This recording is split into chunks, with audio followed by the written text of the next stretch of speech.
Well, I'm pleased to be here, and let me answer the first question before it's asked. Yes, this is a purple shirt. I wore it on purpose. I always dress symbolically. I'll let you guess at what the symbolism is. I'd like to begin my presentation. There should have been an outline that was handed out that you have in front of you. I assume that that's been done. This is not like the sacrament. If you don't get one, that's tough. But they printed 250 of them, so there probably should be sufficient numbers of outlines that you can all have one. But I want to begin a bit off outline. I was amused. I was reading this morning that we have, and Chris Butters is a good friend of mine. He's wondering whether he should introduce intelligent design into Utah schools. And I was thinking, intelligent design, Chris is a Mormon, and he probably doesn't even realize what he would be teaching isn't Mormon cosmology. And I was reading another article, as a matter of fact, just last night about how the Big Bang proved the story of Genesis. And I was thinking, apparently the people who know all about the Big Bang have never read Genesis. So what I've begun with, what you have up to my right, to your left, is a picture, if you will, of the way that, at least as I read the Old Testament, is a picture of the Old Testament cosmology or worldview, because cosmology would be assuming too much. You've heard it said that God created the heavens and the earth. And so he did. But the heavens and the earth is not all that there is. It is all that there is that's created, and there's a difference. In Psalm 104, it talks about God beginning the creation, and the first thing he creates is his throne. And he creates it on the waters in the heavenly palace. And there's already a heaven of heavens, if you will, in which he exists, in which he's creating. And the reason that all of this is important is that I'm going to be talking about a particular worldview today. I want to specify that it's the way that the biblical scriptures have been read since probably the 2nd century, if not before, by certain Jewish philosophers. But what has happened, and what I want to emphasize in my presentation today, is that there is a reason why our Christian and Jewish brothers and sisters look at us and say, boy, the worldview that you have, the way you see things, is very different from the way we look at it. And what I want to look at today is what that worldview is, how it cleaves, why we see it differently, and why I don't believe the worldview that they would like us to read the scriptures through won't hold together. It doesn't make sense. It can't. And it can't because of the most foundational assumptions at the beginning of the creation of the world, if you will.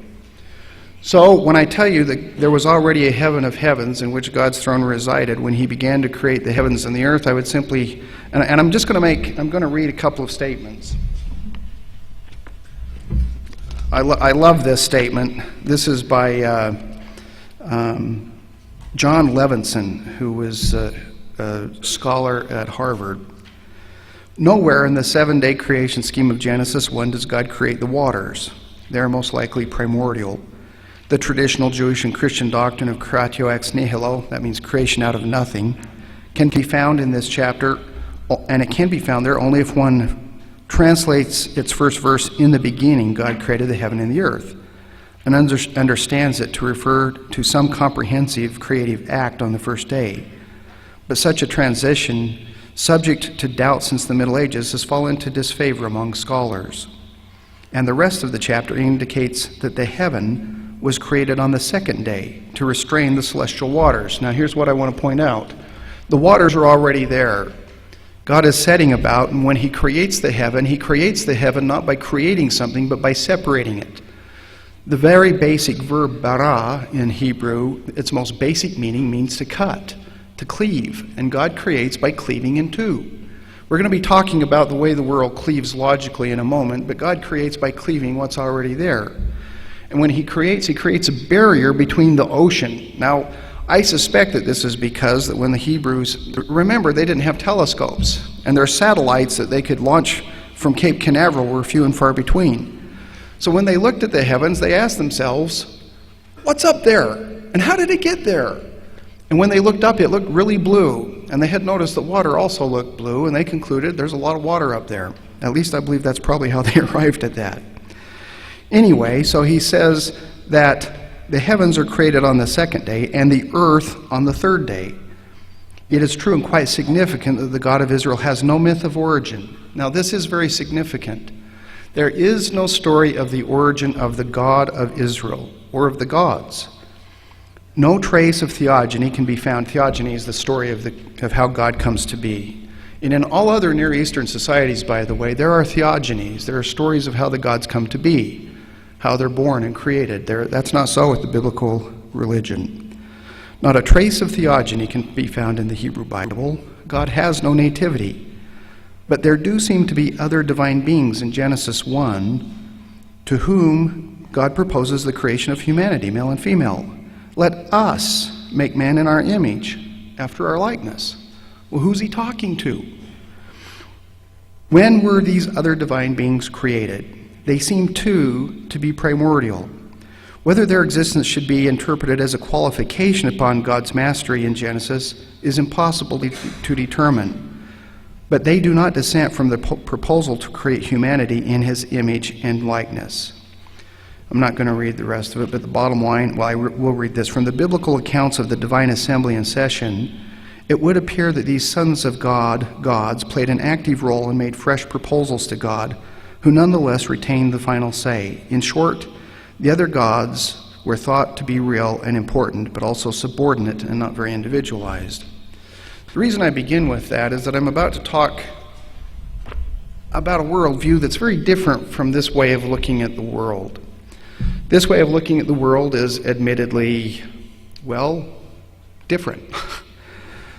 When we talk about one God in modern Christianity, we can bring the lights up now if you'd like, because I'd actually like to be able to see you. We begin with a basic fundamental assumption in all of Judeo-Christian Islamic thought. It is that there is God, and then there is everything else. I call this the assumption of metaphysical monotheism, and this is the very fundamental point from which they begin. And they begin here for a very good reason. And it is this assumption, you've got it right in front of you. There exists a simple, immaterial substance that is necessarily the sole instance of the kind divine and utterly unique in the sense that there are no other members in the class of being occupied by this simple substance.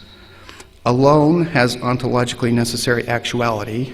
That means God is the only one that can't fail to exist. And everything else that is actual in any way depends upon this simple substance for its actuality. What that means in shorthand term is God created and everything else is created. It's that simple. Beginning with this basic assumption, we derive also the conclusion that there is a single being not in a class with any others. So if we talk about God, God is what Aristotle would call sui generis. God is in a class all by itself. I use the term itself on purpose because there are other hymns about the world, and God can't be in a class with other hymns, so the only word that will work is it. This single being is the uncreated source of everything else, and the universe cleaves into the creator-creature dichotomy, with God on one side of the dichotomy, everything else on the other. Now this also entails, and I'm telling you, I took this description essentially from St. Augustine. Augustine literally created the Christian worldview as we know it, in my view. He, more than any other individual in the existence of Christian history, is responsible for the way that God would be viewed, for the relationship between God and man, and this cleaver, if you will, that cleaves the world down these lines. It entails, in his view, and in the view of almost every medieval theologian to write, divine simplicity, and I'm going to explain why they came up with that.